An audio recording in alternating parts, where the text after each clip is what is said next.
नाज़रीन, प्रोग्राम में आगे बढ़ते हैं और बात करेंगे बांग्लादेश के नए हुकूमती सेटअप पर और ईरान अमेरिका मामलात को पर डिस्कशन करेंगे। हमारे साथ मौजूद हैं अब्दुल्ला हमीद गुल, तज्जियाकार हैं, चेयरमैन तहरीक जवानान पाकिस्तान भी हैं। बहुत शुक्रिया आपका अब्दुल्ला हमीद गुल साहब, आपके वक्त का। सबसे पहले तो बताइएगा कि अब ज़ाहिर है बांग्लादेश के अंदर एक नया हुकूमती सेटअप बनने जा रहा है, नई सियासी क़यादत जो है वहाँ पर अब बराजुमान होगी। अब तहरीक हल्फ बर्दारी के हवाले से भी बताया जा रहा है कि पाकिस्तान का आला सतही वफ्द वहाँ पर जाएगा ढाका। तो इस मामले पर बताइएगा कि ये कितना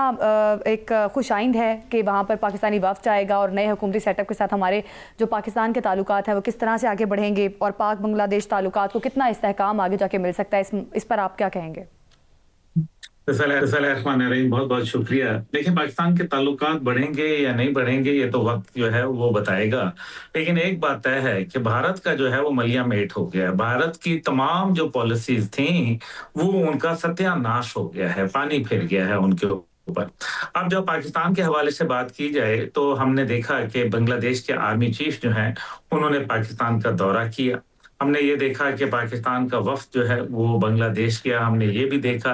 कि पाकिस्तान की जो बिजनेस कम्युनिटी थे उन्होंने वहाँ बिजनेस एक्सपोज जो है ढाका के अंदर कंडक्ट किए और बहुत अच्छा रिस्पॉन्स आया। पाकिस्तान के इंडस्ट्रियलिस्ट जो हैं वो ढाका के अंदर और दीगर जगहों पे चिटागोंग के अंदर वहाँ अपनी इंडस्ट्री को शिफ्ट करना चाहते हैं, लगाना चाहते हैं। और इसी तरीके से पाकिस्तान के जो खारजा ताल्लुकात हैं वो बहुत ही बेहतर सतह के ऊपर हैं। अभी जब खालदा जिया साहिबा का इंतकाल हुआ था तो उसके ऊपर हमारे स्पीकर जो नेशनल असेंबली हैं अयार सादिक साहब वो वहां तशरीफ ले गए। इसी तरीके से हमारे जो चेयरमैन जॉइंट चीफ थे साबिका जनरल साहिर शमशाद मिर्जा साहब वो बांग्लादेश के एक बड़े तारीखी दौरे पे गए, एक बड़ा स्ट्रेटेजिक दौरा था वो। और इसी तरीके से जो खास तौर पे इसके अंदर जो चीन का किरदार है वो बढ़ता हुआ नजर आ रहा है। ऐसी सूरत के अंदर जो है वो, क्योंकि चीन जो है वो पाकिस्तान का एक बहुत बड़ा दोस्त है और हम जो है बल्कि अब एक नए रिश्ते के अंदर जा चुके हैं जो कि आनी भाइयों का रिश्ता है। और मेरे ख्याल में इसमें एक तीसरे भाई का इजाफा हो रहा है। दूसरी जानिब जो है भारत के हवाले से अमेरिका को भी अंदाजा हो गया है कि इनकी दाल वहां नहीं गली बल्कि लोगों ने उठा के बाहर फेंक दी।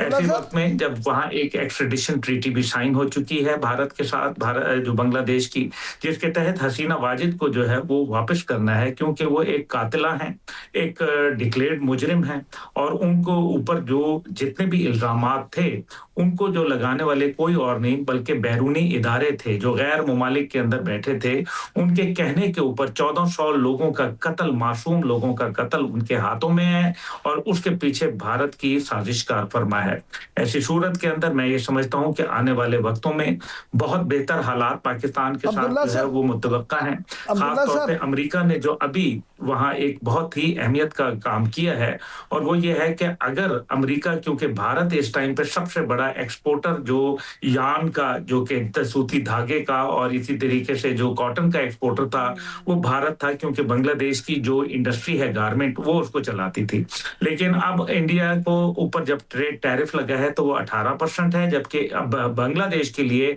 अमेरिका ने कहा है कि अगर आप हमसे धागा खरीदेंगे, हमसे जो है कॉटन खरीदेंगे तो हम आपका 0% जो है वो ट्रेड टैरिफ करेंगे मसनूआत के ऊपर। ये मेरे ख्याल में एक बहुत बड़ा मेजर शिफ्ट है जो कि अमेरिकन पॉलिसी के अंदर भी आया है, जिससे ये लग रहा है कि भारत का जो है वो मजीद सत्यानाश होने के लिए तैयार है। अब्दुल्ला साहब, ये फरमाइएगा कि आपने जो गुफ्तगू की उसमें से 2-3 चीजें बड़ी अहम है। पहली बात तो ये सर के वफद तो जाएगा, लेकिन तारिक रहमान साहब का जो टेलीफोनिक राब्ता हुआ है वजीर आज़म मियां शहबाज शरीफ से,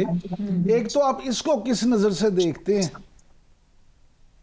देखिए सर, देखिए बात यह है कि तारिक रहमान साहब जो हैं वो, उनके दिल में पाकिस्तान की मोहब्बत पड़ी है। याद रखें वो जिस घराने में पैदा हुए हैं वहाँ उनके वालिद आर्मी चीफ थे और एक ऐसे आर्मी चीफ थे जिन्होंने पाकिस्तान से बुनियादी तरबियत जो है पाकिस्तान मिलिट्री एकेडमी की हासिल की थी और इसी तरीके से जो है उनका पाकिस्तान की वर्दी वो पहनते रहे काफी अरसा तक और बाद में फिर वो आर्मी चीफ की पोजीशन के ऊपर आए और फिर सदरे बांग्लादेश जो तैनात हुए। उनकी वालदा جو تھیں وہ خالدہ ضیاء صاحبہ، وہ پاکستان سے بہت محبت رکھتی تھیں، اور خالدہ ضیاء صاحبہ 2 دفعہ وزیر اعظم بنی، اور ان کے دور میں پاکستان اور بنگلہ دیش کے مثالی تعلقات جو ہے وہ دیکھنے میں آئے، اور یہی وجہ بنی ان کے حکومت کی زوال کی، کیونکہ بھارت جو تھا وہ بری طریقے سے ان کے پیچھے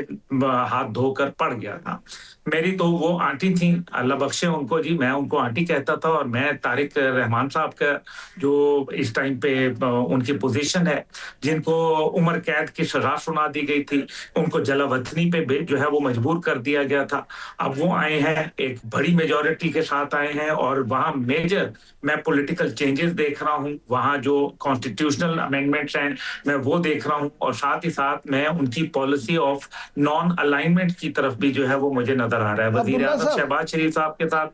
عبداللہ صاحب یہ فرمائیے گا کہ جو آپ نے انڈیا کے ساتھ بنگلہ دیش کے تعلقات کا ذکر کیا اور پھر چین اور پاکستان کے ساتھ تعلقات کا، تو آپ کیا یہ سمجھتے ہیں کہ چین کی مدد اور پاکستان کے ساتھ جو تعلقات ہیں، کیونکہ انڈین میڈیا اگر آپ دیکھیں، کیونکہ آپ تو ناقد ہیں، اس ایشو کے اسپیشلسٹ ہیں، انڈین میڈیا تو چیخ چیخ کے کہہ رہا ہے کہ بنگلہ دیش میں بی این پی کی کامیابی کے بعد ان کے آسے ان کی مغربی سرحد جو ہے وہ تو گئی، تو آپ کیا سمجھتے ہیں پاکستان کے ساتھ کوئی دفاعی معاہدہ بھی ہو سکتا ہے؟ اور چین، پاکستان اور بنگلہ دیش کے مستقبل کے تعلقات کو آپ کس نظر سے دیکھتے ہیں؟ دیکھیں، ہمارا ان کے ساتھ محبت کا وعدہ ہو چکا ہے، ہمارا ان کے ساتھ وفا کا معاہدہ ہو چکا ہے، ہمارا ان کے ساتھ پیار کا جو ہے وعدہ ہو چکا ہے۔ قائد اعظم کی قوم بنگلہ دیش میں ہو یا پاکستان میں، اس سے فرق نہیں پڑتا، وہ قوم قائد اعظم کی رہے گی۔ 2 قومی نظریہ زندہ ہو کے، اجاگر ہو کے دوبارہ اپنے سے پہلے سے مضبوط حالت میں آیا۔ اور مزے کی بات یہ ہے اس میں نوجوان نسل ہے، میں ٹھیک ہے کہ اس ٹائم پہ جو سٹیزن نیشنل پارٹی ہے اس کو 6 سیٹیں تقریباً ملی ہیں، جو کہ ناہید اسلام صاحب لیڈ کر رہے ہیں، لیکن اس سے ایک بات واضح ہے کہ بنگلہ دیش کے حوالے سے جو اس ٹائم پہ صورتحال ہے، وہاں کی جوان نسل نے ایک تو 7 سٹیٹس کو جو ہے وہ کہا ہے کہ یہ بنگلہ دیش کی ملکیت ہیں اور یہ بنگلہ دیش کے حوالے کیے جائیں، یعنی کہ وہ جگہیں جو چکن نیک کے بعد جو ہے، یہ آپ دیکھ لیں منی پور کے اندر حالات دیکھ لیں، آپ اس ٹائم پہ الفا کی موومنٹ کو دیکھ لیں، اور United liberation front of Assam کو دیکھیں، اسی طریقے سے آپ جو ہے وہ دیگر کو اگر دیکھیں، اور پھر ناگالینڈ کو دیکھ لیں، میزورام کو دیکھ لیں، یہ تمام کی تمام سٹیٹس اس ٹائم پہ جو ہے وہ بھارت سے بہت زیادہ آوازدار ہو چکی ہیں۔ میں یہ سمجھتا ہوں کہ آنے والے وقتوں میں میجر جو کام ہوگا وہ جنریشن زی جو ہے، جو نوجوان نسل ہے، وہ اس میں اس کا ایک کردار ہوگا، اور ظاہر ہے یہ پرو پاکستان لوگ ہیں، اور یہ اینٹی انڈیا ان کا جو ہے وہ سلوگن ہے، یہ انڈیا کے ساتھ نہیں رہ سکتے، ان کی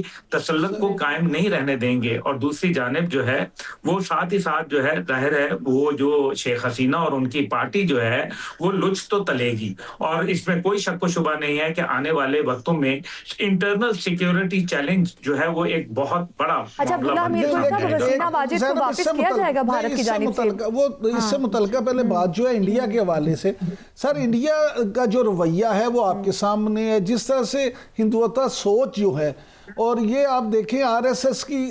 ذرا تھوڑی سی ریفائنڈ شکل میں بی جے پی کی جو حکومت ہے، اب تو انٹرنیشنلی آپ دیکھیں پہلے کینیڈا میں ثابت ہوا، اب امریکہ کی جو عدالتی دستاویزات ہیں وہ دیکھیں، نیو یارک ٹائمز دیکھیں، وہ تو چیخ چیخ کے کہہ رہے ہیں سرکاری جو وہاں کے کاغذات ہیں کہ جی جو بھارتی نژاد ملزم نکھل گپتا ہے، اس نے امریکی عدالت میں اعتراف کیا ہے کہ بھارتی حکومت سے منسلک اہلکار جو ہے وہ اس کو ہدایات دیتا تھا اور اس کی ہدایات پہ عمل کرتا تھا۔ اور پھر یہ دیکھیں کہ جو وہاں پہ لوگوں کی جان لینا، یا ہردیپ سنگھ نجر جو ہیں ان کو وہاں سے خلاق کرنا، اور یہ ساری چیزیں، تو اب امریکی حکومت اس پہ کیا ایکشن لے گی؟ کیا آپ سمجھتے ہیں کہ انڈیا کا یہ گنونا چہرہ سامنے آنے کے بعد عالمی پریشر مزید بڑھے گا؟ देखिए, आलमी प्रेशर हुकूमतों की सतह पे तो नहीं बढ़ेगा, ये मैं आपको बड़ा वाज़ेह कह रहा हूँ। उसकी वजह ये है कि ये तमाम चीज़ें जो थीं, वो दुनिया के सामने थीं, मौजूद थीं। अवाम को नहीं मालूम था, लेकिन हुकूमतों को बखूबी इल्म था, लेकिन उसके बावजूद यूरोपियन यूनियन का उनके भारत के साथ mother of all economic deal sign करना, ये बहुत सारे सवालात को जन्म देती है। अमेरिका का उनके साथ दिफाई डील करना बहुत जो है वो तशवीश का जो है वो बन जाता है। देखिए, असल बात ये है कि ये बाकी तो हुकूमतों सतह पे हो ना हो, अवामी सतह पर जो इस टाइम पे निखिल गुप्ता का बयान आना और एक ऐसे पैराए के अंदर भारत के हवाले से, जब भारत ऑस्ट्रेलिया में भी दहशतगर्दी का मुर्तकिब हो, जब वो कनाडा के अंदर भी हरदीप सिंह नजर को जो है वो कत्ल किया हो, जब उसने कतर के अंदर भी जो है वो एस्पिनाज के लिए जो है वो 8 बंदों को उनको कत्ल की सजा हो गई हो, मौत की सजा सुना दी गई थी। और इसी तरीके से बरतानिया हो या इस टाइम पे बांग्लादेश हो, जहां की आवाम जो है उस्मान हादी की शहादत के बाद जो है वो सड़कों पर भारत के खिलाफ नारे मारती नजर आई। दूसरी सूरत में जो है वो आलमी जो दुनिया है उसके अंदर आप देखिए नई अलाइनमेंट्स हो रही हैं, और जाहिर है चीन के हवाले से अमेरिका की तशवीश है, और इस वजह से वो भारत के 100 खून माफ करने के लिए तैयार है। लेकिन अवामी सतह का प्रेशर अमेरिका के ऊपर भी आएगा और उसकी पॉलिसियों के ऊपर फर्क पड़ेगा। इसमें थोड़ा सा वक्त लगेगा, लेकिन याद रखिए कि अमेरिका की पॉलिसियां जो हैं अब वो नहीं रही जो पहले कभी मेहरबान होते थे उनके ऊपर नरेंद्र मोदी पे। हाउडी मोदी जो है अब वो जो है हाहा मोदी के अंदर जो है वो तब्दील हो गया है।